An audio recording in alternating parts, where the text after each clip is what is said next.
ದೇಶದ ಗಡಿ ಕಾಯುವ ಒಬ್ಬ ಯೋಧನು ತನ್ನ ರಜಾದಿನದಲ್ಲಿ ಊರಿಗೆ ಬಂದಂತಹ ಸಂದರ್ಭ. ಅಪ್ಪ, ಹೇಗಿದ್ದೀರಾ?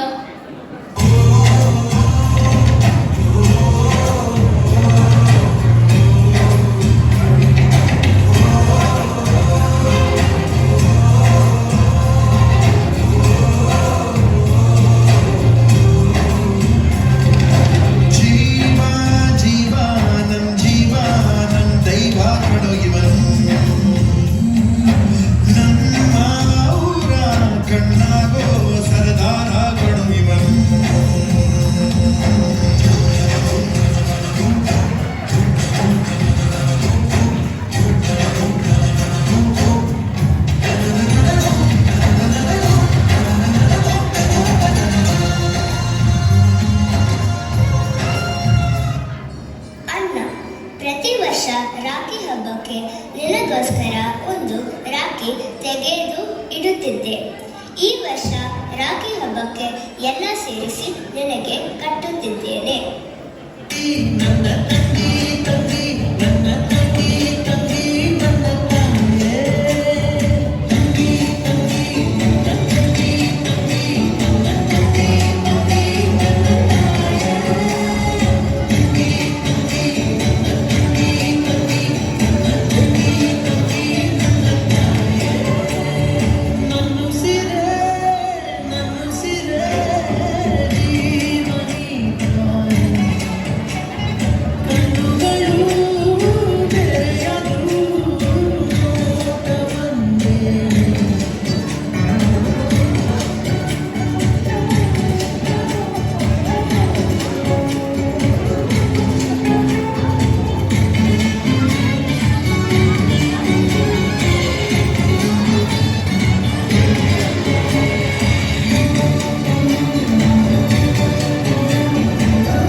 ಮಗಳೇ, ನನ್ನ ಮಗಳಿಗೆ ಸಿಟ್ಟು ಬಂತು.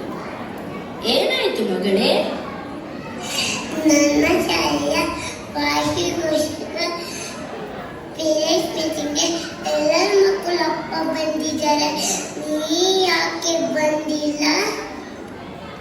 ನಾನು ದೇಶದ ಗಡಿ ಕಾಯುವುದರಿಂದ ನಿನ್ನ ಸ್ನೇಹಿತರ ಪೋಷಕರು ನೆಮ್ಮದಿ ಭದ್ರತೆಯಿಂದ ಇದ್ದಾರೆ. ಮುಂದಿನ ಸಲ ನಾನು ತಪ್ಪದೇ ಬರ್ತೀನಿ. ಇಲ್ಲೋಡು, ಏನ್ ತಂದಿದ್ದೇನೆ.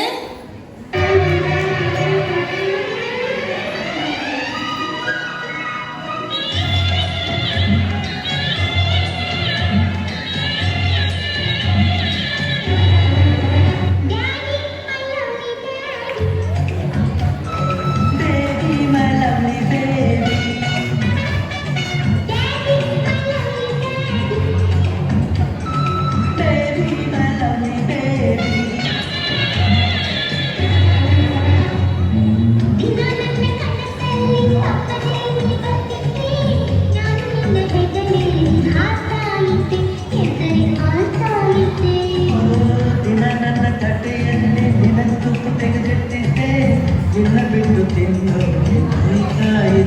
ಈ ದಿನ ಕಾಯ್ತಾ ಇದ್ದೆ. Baby my lovely baby,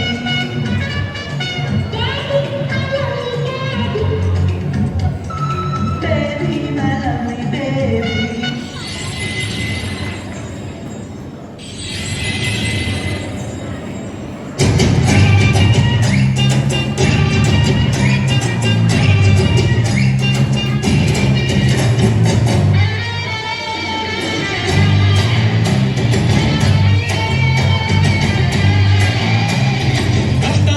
share ಮಾಡ್ತೀವಿ, ಒಟ್ಟೊಟ್ಟಿಗೆ ಓಡಾಡ್ತೀವಿ, ಕಾಲ ಕೂಡ ನಮ್ಮನ್ನ ಕಡಿಯಂಗಿಲ್ಲ.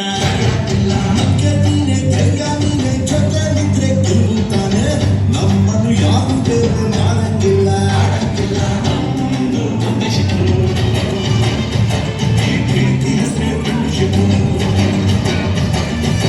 ನಿನ್ನ ಮಾತು ಅಂದ್ರೆ ಮನಸ್ಸು ಕೊಡ್ತದೆ, ನೀನು ಹಾಕಿ ಕೊಡ್ತದೆ.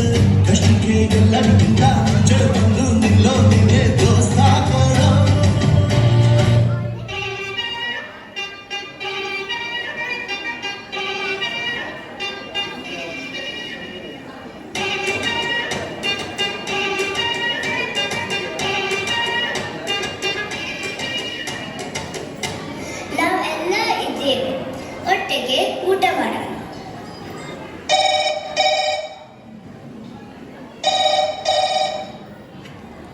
ಮೇಜರ್ ಪ್ರಣವ್, ನಿಮ್ಮ ರಜವನ್ನು ರದ್ದು ಮಾಡಲಾಗಿದೆ. ಆಪರೇಷನ್ ಸಿಂಧೂರ ಕಾರ್ಯಾಚರಣೆಯಲ್ಲಿದೆ. ಈ ಕೂಡಲೇ ಹೊರಟು ಬನ್ನಿ. ಸರಿ ಸರ್. ನಮ್ಮ ದೇಶದ ಹಿಂದೂ ಮಹಿಳೆಯರ ಕುಂಕುಮವನ್ನು ಅಳಿಸಿದ್ದಕ್ಕೆ ಪ್ರತಿಕಾರವಾಗಿ ಆಪರೇಷನ್ ಸಿಂಧೂರ ಕಾರ್ಯಾಚರಣೆಗೆ ತೆರಳಬೇಕು. ಜಯಶಾಲಿಯಾಗಿ ಬಾ ಮಗನೇ.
ಎಂದು ಕೇಳಿ ಅನೇಕ ಸಹೋದರರನ್ನು ಸಾಯಿಸಿದ್ದೀರಾ. ಈಗ ಕೇಳಿ, ನನ್ನ ಹೆಸರು ಭಾರತ. ನಾವು ಭಾರತೀಯರು.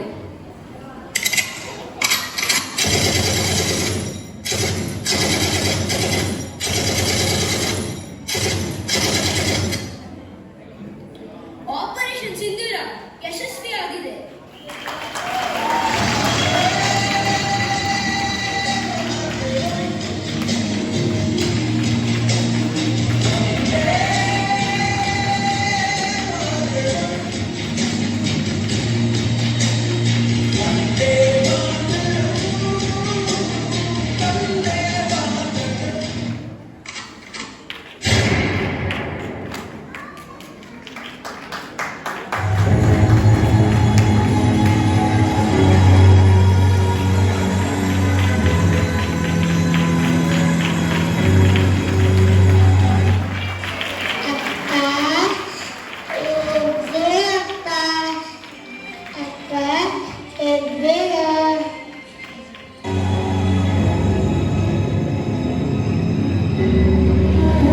ನಮಗೆ 2 ದಿನ ಕುಟುಂಬದಿಂದ ದೂರ ಇದ್ದರೆ ಮನಸ್ಸು ಎಷ್ಟೊಂದು ಬೇಸರವಾಗುತ್ತದೆ. ಆದರೆ ನಮ್ಮ ಸೈನಿಕರು ವರ್ಷಕ್ಕೆ 1-2 ಬಾರಿ ಮಾತ್ರ ತಮ್ಮ ಕುಟುಂಬವನ್ನು ನೋಡಲು ಸಾಧ್ಯವಾಗುತ್ತದೆ. ಒಬ್ಬ ಸೈನಿಕ ಹುತಾತ್ಮರಾದರೆ ಆ ಸೈನಿಕನ ತಾಯಿ ಜೀವನ ಪೂರ್ತಿ ನೋವಲ್ಲಿ ಕಳೆಯುತ್ತಾಳೆ. ಒಂದು ಮಗು ಅಪ್ಪ ಎನ್ನುವ ಕರೆಯನ್ನೇ ಕಳೆದುಕೊಳ್ಳುತ್ತದೆ. ಹೆಂಡತಿ ಜೀವ ಸಹಚರನ ನೆನಪಿನಲ್ಲೇ ಬದುಕು ಕಳೆಯುತ್ತಾಳೆ. ಅಣ್ಣ ತನ್ನ ಗೆಳೆಯನ ಸ್ಥಾನ ತುಂಬುವವರು ಇದಲ್ಲ. ಆ ಮನೆಗೆ ಎಂದಿಗೂ ಮರೆತುಕೊಳ್ಳಲಾರದ ಕತ್ತಲು. ತನ್ನ ಜೀವಕ್ಕಿಂತ ದೇಶ ದೊಡ್ಡದು, ಕುಟುಂಬಕ್ಕಿಂತ ಜನರ ಸುರಕ್ಷತೆ ಮುಖ್ಯ ಎನ್ನುವ ಸೈನಿಕರೇ ಈ ದೇಶದ ನಿಜವಾದ ನಾಯಕರು. ಈ ಎಲ್ಲ ಯೋಧರಿಗೆ ನನ್ನ ಕೋಟಿ ಕೋಟಿ ನಮನಗಳು. ಜಯ ಹಿಂದ್, ಜಯ ಕರ್ನಾಟಕ ಮಾತೆ.